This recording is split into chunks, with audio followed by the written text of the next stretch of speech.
atekwa okulonda mu kibiina ekiddukanya omuzannyo gw'omupiira mu ggwanga ekya Federation of Uganda Football Associations FUFA kwanga 21 August mu Tabamiruka gwe banaatuuza Mbale mu buvanjuba bw'eggwanga.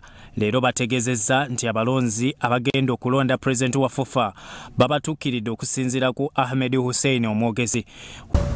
Ebiwandiiko byonna ebirina okutuuka eri badelegates baffe abimaze okuweerezebwa.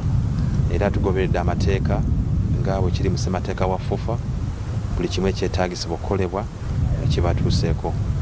Ssemateeka alambika bulungi nti obanga wabulayo omwezi gumu Tabamiruka ono abeerewo, olina okuba nga otuusa ebiwandiiko byonna ebyetaagisibwa okutuuka eri abantu abagenda okubeera mu Tabamiruka ono. Hussein ayongeddeko nti bakyalindirira okwogera kw'omukulembeze w'eggwanga babeeko kye basalawo.